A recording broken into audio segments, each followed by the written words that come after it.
In the final edition of our Back to School series profiling local schools, we turn to the Red Fox Community School, an independent kindergarten to fifth grade elementary school located at the end of Pigpen Road in Manchester, alongside the rail trail and near to Hunter Park and Riley Rink.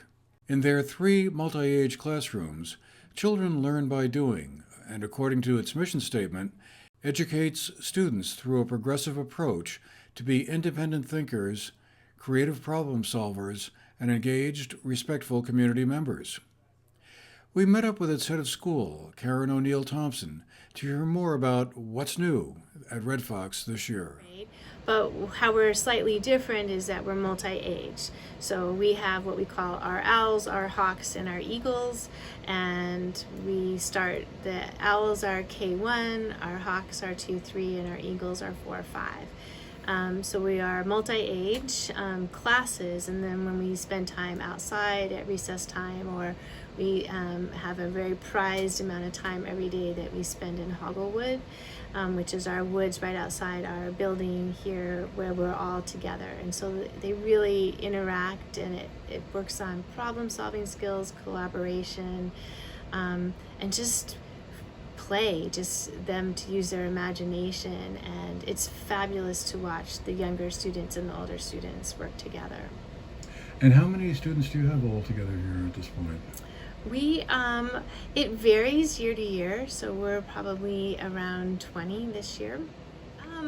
Well, we really believe in meeting the children where they are, so it's akin to a bit of an emergent curriculum and seeing what's interesting to them and using that to integrate in how we teach literacy skills and how we teach math skills.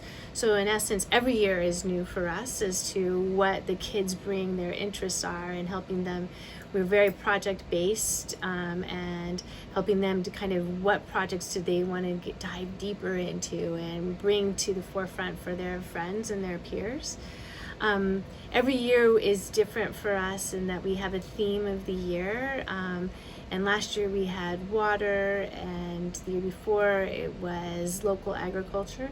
This year we're studying animals, which is very, very broad, but we're very excited to bring it down to start broad, but then bring it down to Vermont and be able to focus on sort of the Vermont animals and what's in our habitat locally. Because again, we are project-based, but we also believe very much in knowing and understanding our place. So we're place-based. So that Vermont focus will help us, and we've already got kids interested in moose and bobcat and bear, of course, in Manchester. I mean, we're dealing with that. We actually had last year bears walking right through our woods, and we had to replace one of our garbage cans to get a bear-proof can. So we've got kids really fascinating and want to learn about that. We also want to tie that to the indigenous people of Vermont and kind of learn about how do we interact with our landscape around us and the history of the state. So understanding more about the Abenaki tribes that were here before us is really an important piece of what we want to focus on this year. We also, every year, as you know, community's in our name, and so community is a really important piece of who we are, and every year we spend time out in the community. I think one of the new things that we're doing this year is trying to continue to build and strengthen our relationships with some of the organizations that we have spent time with the last 2 years. So Manchester Food Cupboard being one of them, and the Bromley Manor being another. And I've had some great collaborative projects that we've done with them the last couple of years, and want to really strengthen that this year. And we have, not new because we've got a great group of returning teachers, but we have a number of new families this year, so developing our sense of community as a school and making sure that we're bringing in our families and making them feel welcome. We feel very much of not only do we bring students to Red Fox Community School, but we welcome families, and we have Saturday schools where the families come and the kids get to see the parents working. We get to problem solve together. We have projects that help the school move forward, and having the families be part of that is really exciting. One of the things that we have new this year is exactly a product of that. Of some families were able to secure a swing set for us, so we've added to our woods some swing sets, which is great for our younger learners. It's really soothing for them to be able to swing, and for our older learners it's great to be able just to have fun out there and swing, and can I touch the leaves, and can I jump off the swing, and all of those great things that just come with being a kid outside. As a matter of fact, I like to be on the swings. Yeah, why not? Cell phones have been much in the news lately as a lot of schools are trying to keep students away from their phones during the school day. Has that been an issue that you've had to struggle with here? I'm assuming with, again, kindergarten through fifth grade, that's not as much as an issue as it might be elsewhere. You know, it is not really an issue for us. I have followed with what was happening across the country and sort of what some of our local high schools are doing, and really support their efforts. I think it's really a tricky question of a combination of parents feeling a sense of security knowing they can reach their child, but also not having that sense of being tied to a screen and being able to have interaction with people or with their peers even. But we don't have that issue here. Our kids don't bring phones, or if they do, we have a policy where they just stay in the backpacks. So if they're moving households or something and there's a need for them to have a phone, it just stays in the backpack. We are told that it's there, so we know that it's there, but it just stays in the backpack. So we don't need to worry about that at this point.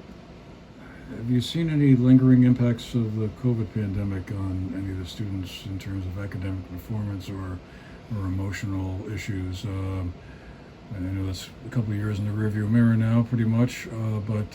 Knock on wood. Let's hope it stays there. Yeah. But I guess I just wondered if, as I'm reading about other schools, there's still either a sense where students are behind grade level where they should be, or we're struggling emotionally or learning to kind of follow the rules, for lack of a better term, in terms of classroom behavior. That's such a good question, and it's, in a way, it's hard to, because a little bit of it is in the rearview mirror. It's hard to really be able to monitor that, really, for us, because our kids are young, and so we didn't necessarily know them before they've come to us and what they were like before. Because we're multi-age, we're not so focused on whether kids are behind or not, because we meet them where they are and help them rise to their potential and bring them up. I think that there's a lot that happens in literacy development where we try to bring everybody on at the same time, and sometimes kids just aren't ready. And so that word behind is a tricky one, so yes, they might be delayed because of COVID, because they didn't have access to, say, our younger learners seeing people speak as many people speak, so learning how sounds are produced or listening to other people make sounds besides their parents. But we see a little bit left over on the social emotional side.